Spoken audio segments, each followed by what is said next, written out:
Hey, diversity class, what's up, y'all? I'm gonna try to make this a sort of a short and sweet video, even though it's really kind of a big theme of this class, which is about bias and trauma. Tonight's lecture, wait if I can turn it around without burning myself. It's brought to you by The Good Wife on CBS. The Good Wife, now known as The Good Fight on CBS All Access Streaming. I got flown to New York to do a CBS News thing on white supremacists in prisons. And The Good Fight, the Good Wife is great procedural lawyer show, deals a lot with race and gender, especially now, and especially with Trump. It's really good. So I got this at the CBS store when I went there to be interviewed. Hey, hope everybody's doing all right. And I apologize if these videos aren't coming fast and furious. You know, I'm a homeschooler. So I want to talk about the notion of bias as a continuum and how that relates to this concept of trauma. That's the idea of this little lecture. So here we go. We've been talking about a lot about dichotomization in the binary and kind of us and them, and that we are socialized to think in the binary. You know, we learn about up and down and right and left, and we also learn good and evil. Right, those are opposites from the cartoons. Like the good guy is here, I come to save the day, and the bad guy's always snivelly and probably Middle Eastern. And we learn male and female as opposite sexes, and so we're just sort of brainwashed. I mean, socialized to think in terms of the binary. And this also applies to how we think of bias and bigotry. We think about bigots as those people, and us good enlightened people over here. There's us, the enlightened people. I'm not a bigot. I'm a good person. I'm not a bigot. And those bad people, and we have sort of certain images with them, and it really locks us into some problematic thinking. This is, this is, I think, kind of the root of why D'Angelo wanted to write this book, White Fragility, is to bust through that othering that we do with bigots. That there are those people over here, and us good people over here are blameless, perfect, and they should try to be more like us. Because I'm colorblind and I see no blah blah blah. And the problem with that sort of us versus them binary thinking, that dichotomization of us good people and those bigots, is it places the attribute of bigotry on the individual. There's something wrong with them. And racism and all these other isms apply as well. There's something wrong with those people that makes them racist. They weren't raised right. They're stupid. They're inbred hillbillies. There's something about them, and allows us to place the attribute on them, those people, instead of the system, instead of the deep systemic issues that benefit and create and perpetuate these biases that we've kind of been talking about, including the little historical bit that we did last video. And so we as sociologists want to go from the micro to the macro, right? We want to be able to think on the macro level. So we want to be able to think, oh, maybe it's not them. Maybe they're the products of their environment, and maybe so are we. So this idea of absolving the individual from bigotry, as long as I publicly reject, I say racism is a bad thing. I'm not racist. I voted for Obama. I'm not homophobic. I love Ellen DeGeneres. If you can sort of publicly renounce it, and then you're free from it, and then it's all on these extremists. All you have to do is sort of have some public saying that I'm against these things, and therefore you're sort of absolved and free. But as we know, as sociologists, these biases are internalized, that we learn them very early on at a very early age, and they're not easily unlearned. It's not like you just sort of flick a switch and like, oh God, yeah, racism is bad. I'm not going to be racist anymore. Sexism is bad. I'm not going to be sexist. And they are woven into the fibers of our brain. And if you know anything about cognitive development, there is literal wiring and the creating of roots in our brain. Some people who have depressive personalities, it feels good to be depressed. There's a great song, I only feel bad in a natural way. I only feel sad in a natural way. Like for some people, it's a sort of familiar way that the brain travels, or the thoughts travel through the brain. And it's just like a groove has been dug out. Well, these biases work the same way. They just hardwire themselves into our brain. So it's not like just, oh, we're going to be free of it one day, and we're just going to not, have that problem in our brain, or not think that anyway. More anyway. And so the great way of thinking about this, and I don't remember who thought of this first, but I read it somewhere, is comparing these internalized biases, racism being the obvious one, but sexism probably even more so, to alcoholism. The alcoholics who have identified themselves as alcoholic know that that is a lifelong diagnosis. And they never say, I've been cured of alcoholism. You'll never meet a former alcoholic. An alcoholic is always an alcoholic. They may go for 20 years without having a drink, and God bless them, because that's a big challenge in our drinking heavy society. But they'll say, I'm an alcoholic and I've been clean and sober for 20 years there, but for the grace of God go I, one day at a time, but it is still in me. And that's a really useful metaphor to think about how we think of the internalization of these biases. It's not those people over there and us good people, it's just us. Some people are battling it, like an alcoholic battling their addiction. Some people are embracing it and are drunk at the bar and happy to be an alcoholic and be drunk all the time. So if we could sort of take that metaphor a little bit further, we're kind of in a process of, kind of like Alcoholics Anonymous. We're in kind of a therapeutic environment where we need to take some reflective looks at ourselves instead of dichotomizing. But this is also another but. So the first but is we internalize all this stuff. I never say I'm not a racist. I am a racist. I grew up in a Klan town. I internalized racism at a very early age, but I have been spending decades trying to purge it from me, to undo the harm that was done for ever thinking that way, and to limiting the hatred, the impact that hatred has on other people. Like, this is my thing. I don't say I'm not a sexist. I'm a feminist, but I'm still a sexist. I learned sexism very early on. So I'm constantly battling. I just ask my wife. She'll say, what kind of feminist are you? I'm working on it. There's an old country song that says, I'm a work in progress. Like, we're all working on it. Part of this class is an opportunity for us to be reflective and realize the work that we have to do. All right, we're going to be talking about this a lot. So that's the first but. We internalize it. It's not us versus them. The second but is, even though we internalize it, and it's in us, it manifests in our institutions. It is in the systems of education, in the systems of healthcare, in the systems of government, in the systems of law enforcement. All our institutions are biases that we've internalized, and sometimes it comes out consciously. People that want to reinforce xenophobia and build a wall and say, keep the brown people out. Sometimes it manifests unconsciously among good people who are liberal-minded and inclusive and think racism is a bad thing, can still reproduce white supremacist power structures without even thinking about it. And so the theme of this discussion and the theme of this class from here on out is, it's not the intent. It's not the intent. Did you mean to hurt somebody by that comment? Did you mean to make some people feel less than by stating this philosophy of the world? It's not the intent, it's the impact.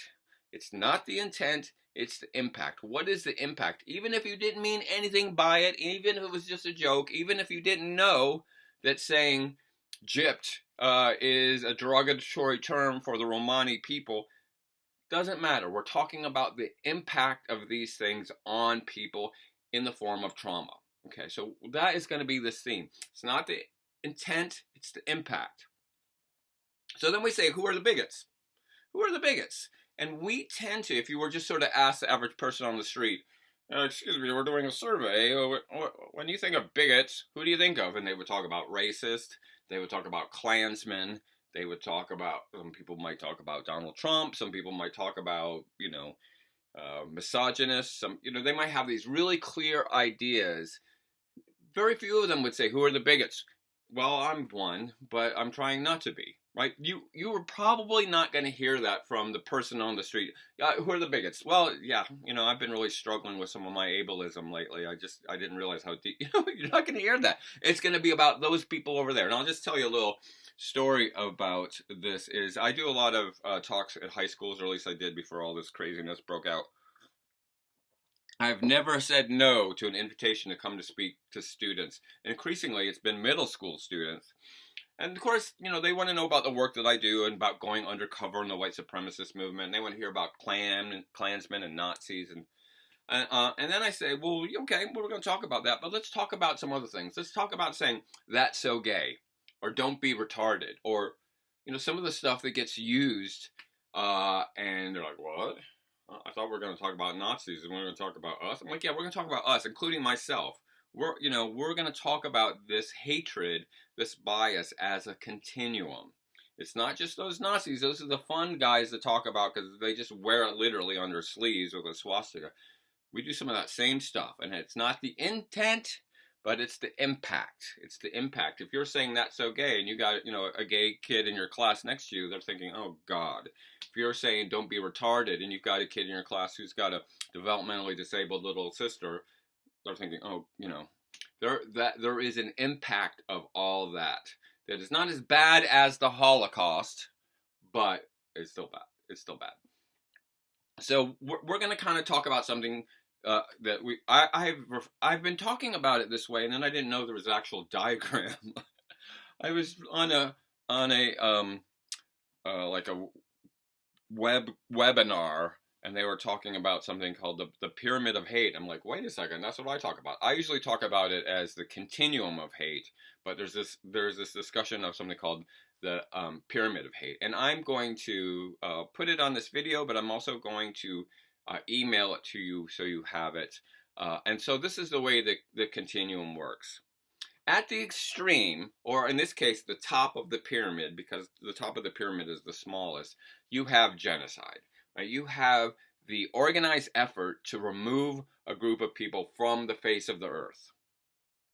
Right? So the most obvious of that would be the Nazi genocide against the Jewish people, the final solution. But of course, there are lots of other genocides, including the genocide of Native Americans, the purposeful attempt to wipe Native people off the North American continent by the white settlers, the white invaders, the undocumented immigrants, I like to call them.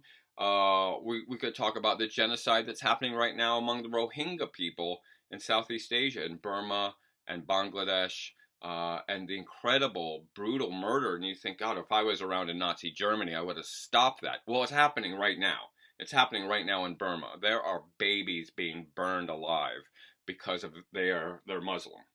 And so if you don't know about the Rohingya, I challenge you to look at it. There is genocide happening right now. That is the extreme, and that's easy to get emotionally involved in, right? When people learn about what's happening to the Rohingya, you feel obligated to do something. Like, I need to write a check, or I need to sign a petition, or I need to, because it is happening right now on our watch on planet Earth. So genocide is sort of the most emotionally jarring notion, that there are people who are being purposely purged from existence. And of course, the Nazi attempt to eradicate the Jewish people. Let me tell you, Jews are pretty resilient, man. They made it through that and are kicking ass. Right on, Jews. Well, anytime we talk about trauma, I always want to talk about resilience and how people can come through it even in the worst. I mean, this COVID thing right now, it's how many tens of thousands of people in America have died now. We've got, but there's also this incredible resilience that's happening. So my hat's off to the people that are surviving this. Anyway, genocide is at the top.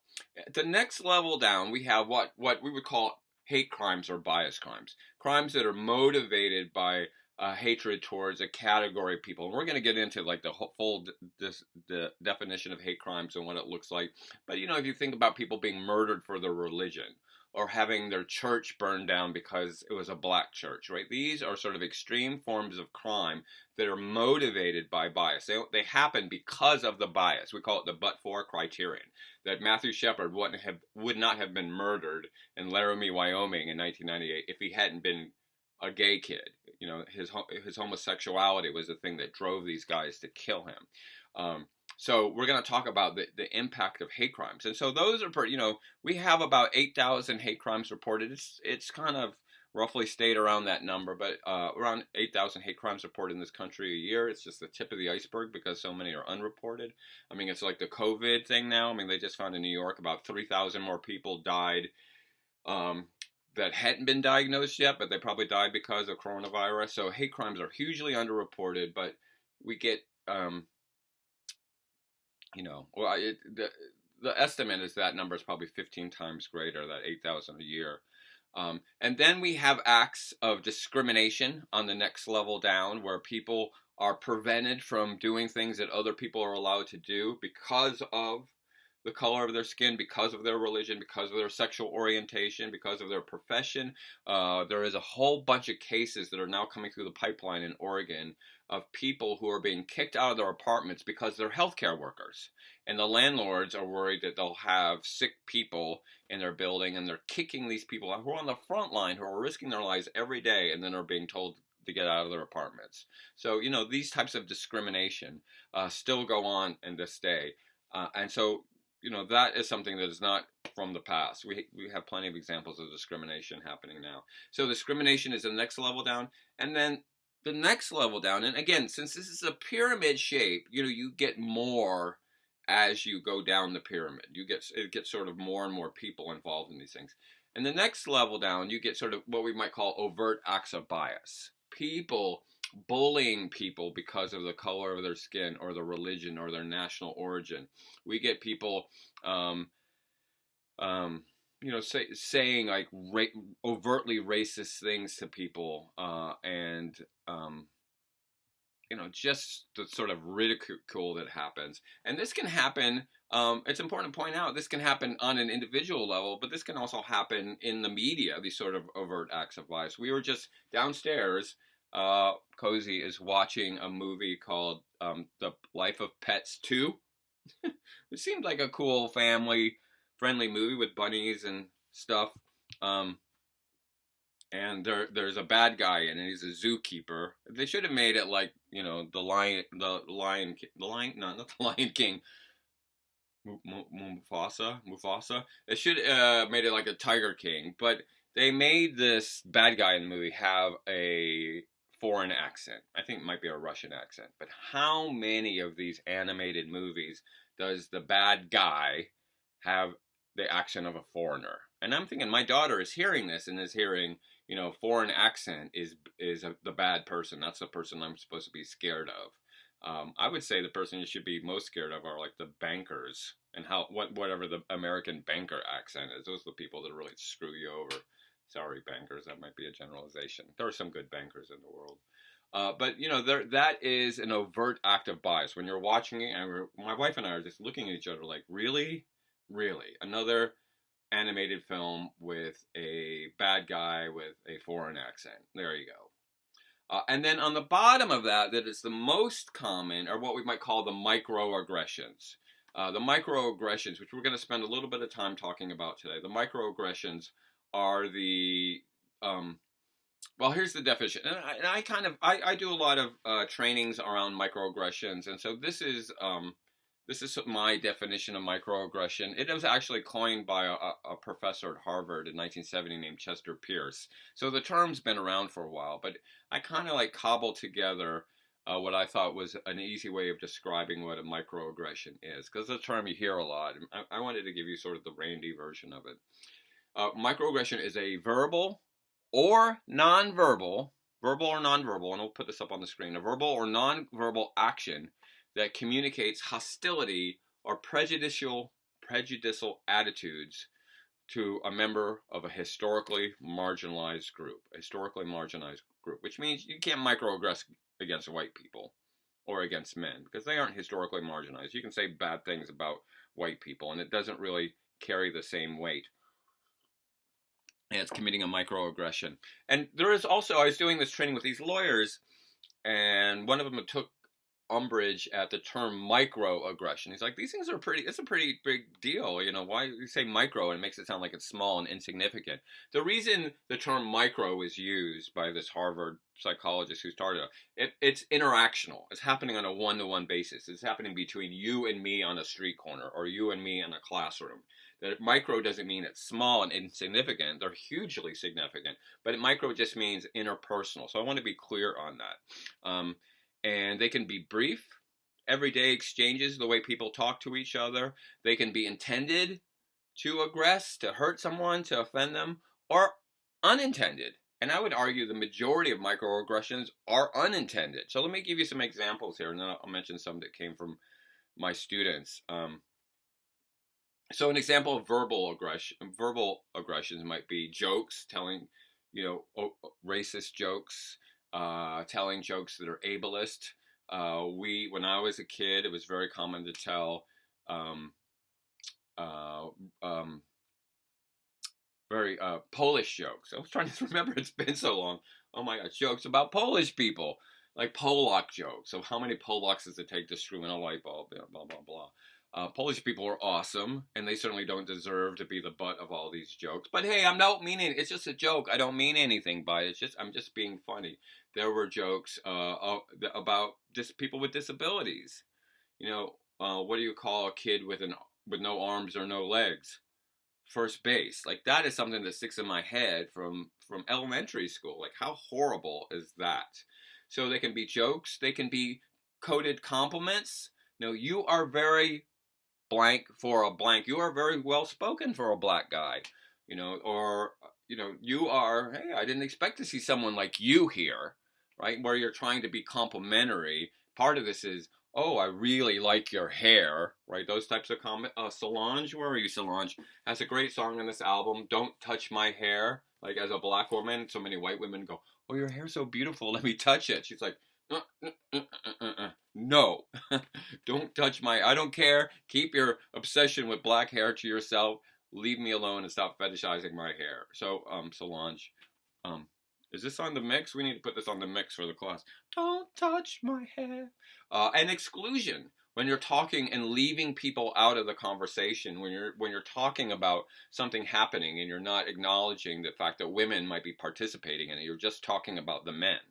Or when you just talk about sort of the white people and don't acknowledge. One of the things that's very interesting for me, just having survived another Easter, is there are a lot of non-religious people in this country. I turned on CBS News on Friday, on Good Friday. Trump said, "Happy Good Friday." Like, Good Friday is the day that Christ was massacred on the cross. Like, Happy Good Friday. Like, this guy doesn't even know. Anyway, I turn on CBS News to get the headline news, and it's the Pope doing the Good Friday service. I'm like, what the hell? Can I have the news, please? You're sort of excluding all the especially the non-Christian people who just want to watch the news by this assumption that everybody wants to know what the Pope has to say on Good Friday. I don't, he seems like a nice guy, so I'm not going to say anything bad about him. So those are examples of nonverbal aggressions. Or verbal aggressions. And nonverbal aggressions can be something like body language, how you hold your body. Do you clutch your purse when a black man enters an elevator? Do you give disapproving looks? I know my wife has experienced this on a routine basis when we're out in public, especially when she's with family talking in Spanish, and I get people going, "What are you doing in America, little brown lady?" And so those disapproving looks, and also excluding people from events.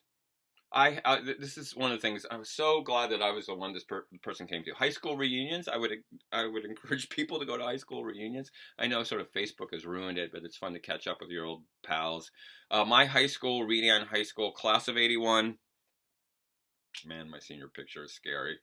That very white school, but Stone Mountain became very integrated. As Atlanta moved out and all the white people flipped the hell out and moved out to the suburbs. We call that white flight, moved farther and farther away. So my high school in a very short period of time went from a majority white school to a majority black school. So this isn't even 10 years, this was 5 years out of graduation. We're having our 5th year high school reunion at a hotel in downtown Atlanta, and there's a server there, this young African-American woman. And I'm so glad that she asked me, she said, "Hey, can I ask you something? Why didn't you invite any of the black kids to this reunion?" And I was like, oh man, because in 1981, this was a white school. And in 1986, it's a black school. It changed. I don't know what she would have said if she would ask like a non-sociologist, redneck white person where all the black people were. But it was very clear that to her that there had been some exclusion. Some people should have been invited to the party but weren't. And she experienced that as a microaggression.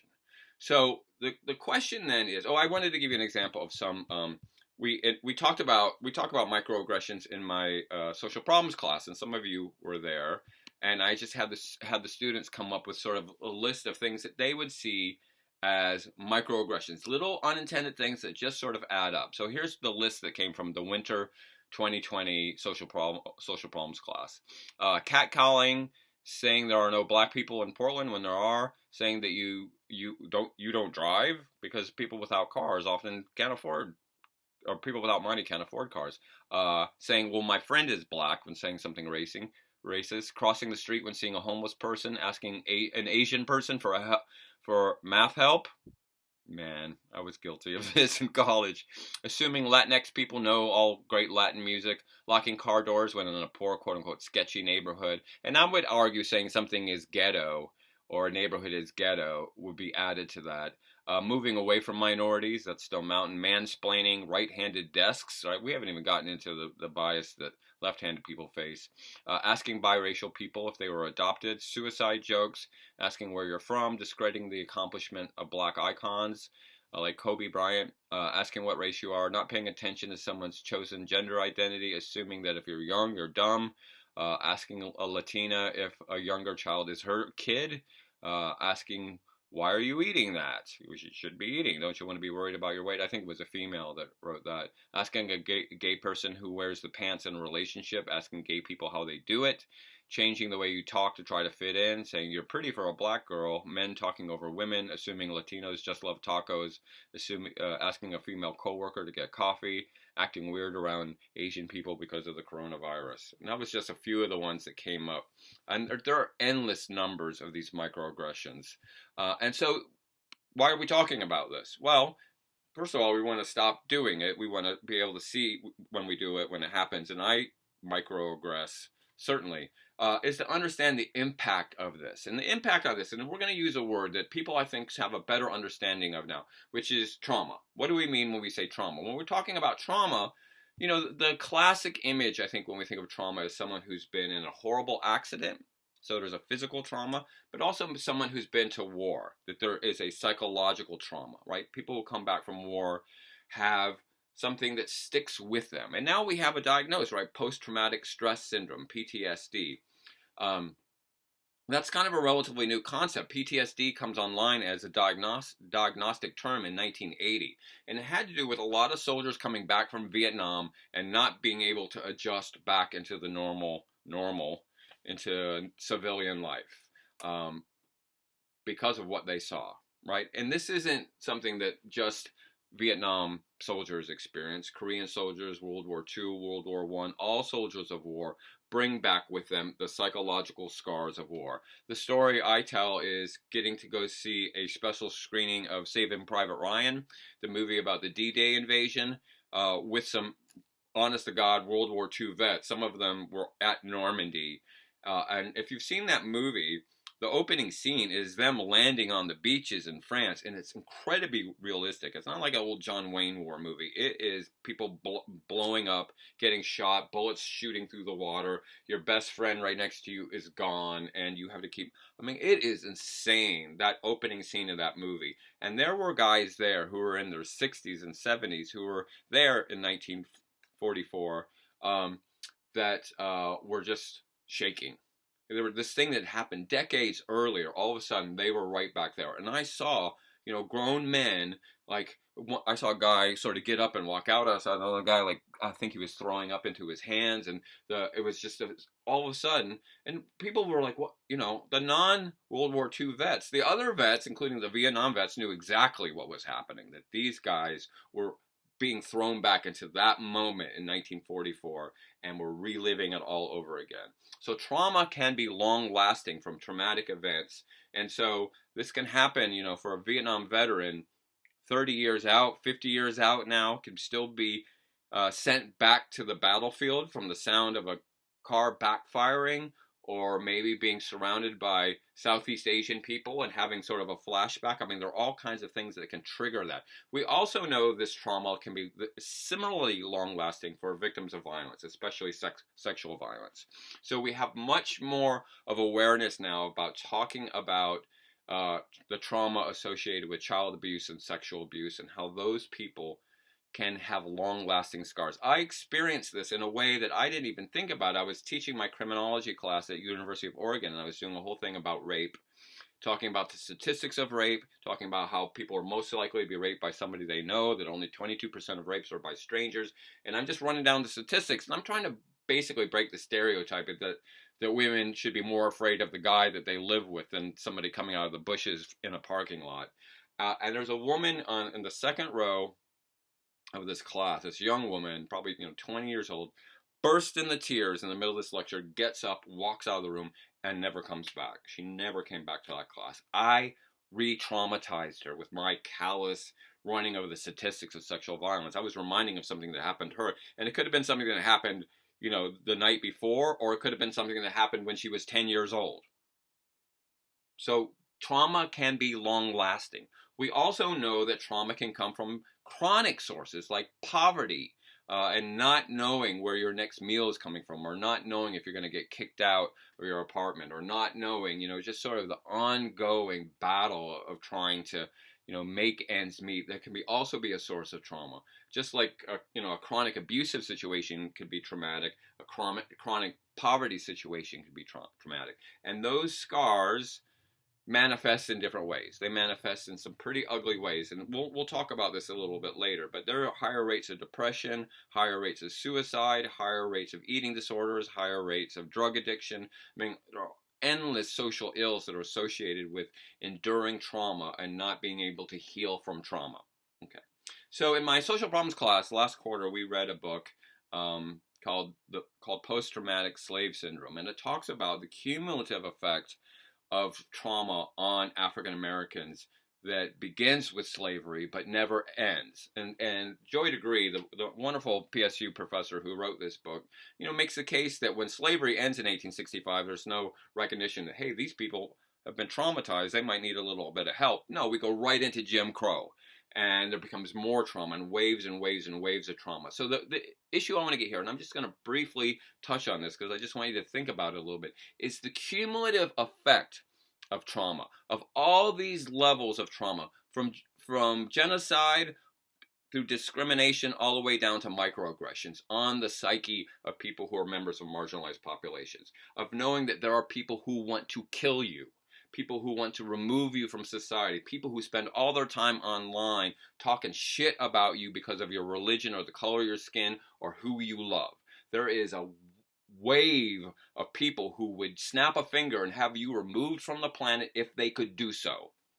And how when we engage in these discussions, sometimes in a well-meaning way, we can add to that wave of traumatizing aggression. And I'll give you one more example. As I was doing a presentation somewhere for some federal workers about hate crimes, and I was talking about the Klan, and I had a PowerPoint discussion, PowerPoint slides, and I threw up an image of the Ku Klux Klan burning a cross, like it's really iconic image, and I don't know if I've mentioned this before, but I had this African American woman, I'm so glad that she did this, came up to me and said, Randy, that presentation was really good, but my grandfather was killed by the Klan, and as soon as I saw that image, I didn't think about anything else that you said after that point. I just thought about my grandfather.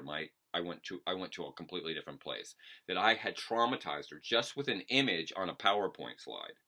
So the best description of microaggressions, adding to this, was given to me by a woman named Donna Maxey, who runs the Race Talks discussions at the Kennedy School every month, and I hope we'll get back to them soon when we can all be in a room together. And the way that she described microaggressions is it could be a joke, could be a look, could be something that isn't meant to hurt anybody, but it's a little scratch. And a little scratch by itself, you're going to survive, no big deal, it's just a little scratch. There is a,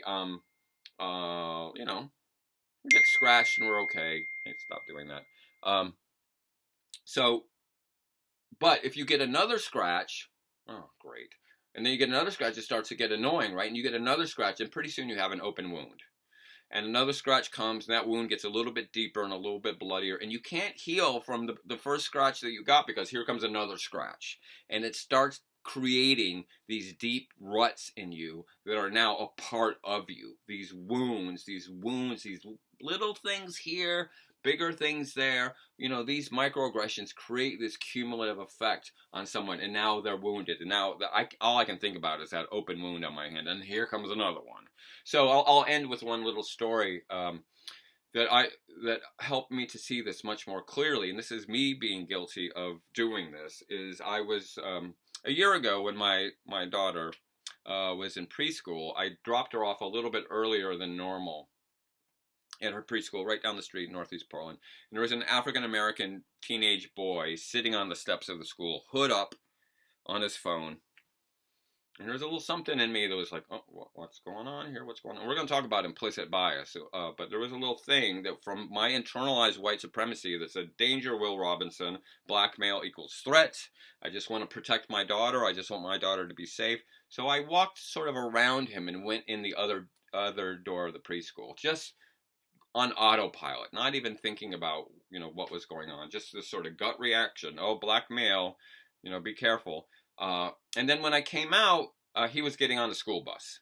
He was doing the most innocent thing in the world. And I was like, oh, crap. That was implicit bias. That was me working off my internalized white supremacy that has been in my head my whole life since I was a kid.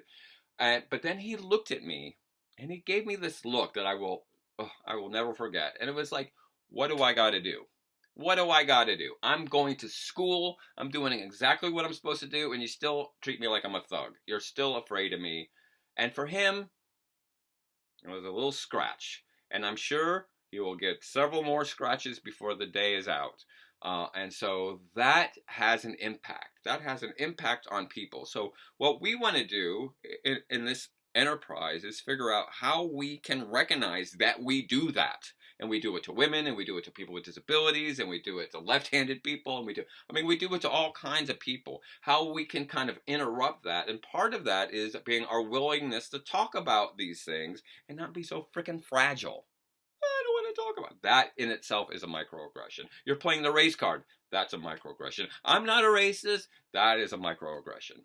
We're all working on this. So this is our charge in this class, and I wanted to just sort of put that together. And this is something that we will delve into more deeply. We'll delve into it more deeply. But it's not just the genocidal maniacs, the neo-Nazis at the top. It's also us on the broader part of that pyramid that are engaging in traumatizing behavior. So let's try to reduce it and help the healing instead of the hurting. Okay, that's all of it for me. I'm looking forward to the Zoom. Hopefully this will load. Bees.